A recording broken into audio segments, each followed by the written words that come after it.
Today, the concepts of interfaith and multi-faith have dominated, and it is a policy of various countries that the concept of multi-faith is being recognized at a government level now. The legislation of various countries now recognizes the fact of a multi-faith society.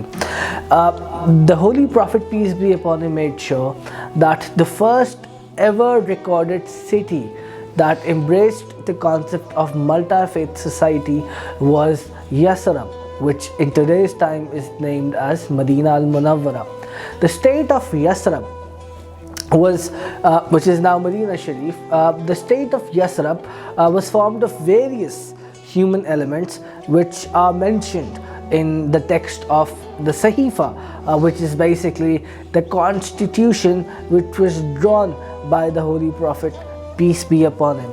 The Holy Prophet, peace be upon him, did not restrict that to only one group that followed a certain religion or a certain practice or certain customs, but rather the Holy Prophet, peace be upon him, included in it firstly the Muhajirin, which were the people who migrated from Makkah Al Mukarramah to Madinah Al Munawwarah. Then the Holy Prophet, peace be upon him, included in that constitution the Ansars, which were the people who already lived in Madinah Al Munawwarah.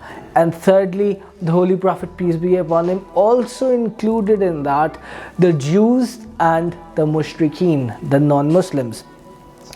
So the Holy Prophet, peace be upon him, introduced this concept of a multi-faith society, of a multi-faith country. The Holy Prophet, peace be upon him, was the first person to do that in history, and the history has well recorded this fact that it was our beloved Prophet, peace be upon him, who recognized this fact that a city should be of a multi-faith concept. And in one of his sayings, the Holy Prophet, peace be upon him, did say that they are one nation, while referring to all of these people, which also included the non-Muslim. And this is exactly how the modern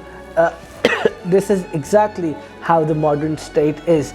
The pinnacle of religious tolerance was provided by the beloved Prophet, peace be upon him, and the Holy Prophet, peace be upon him, states in one of his sayings that no Arab is superior to a non-Arab, and no non-Arab is superior to an Arab, and no red man is superior to a black man, except in the terms of piety.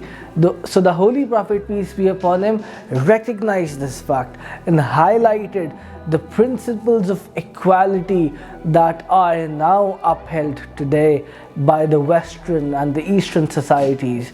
The Holy Prophet, peace be upon him, hundreds of years back embraced this fact and highlighted the importance and integration of this fact into our societies.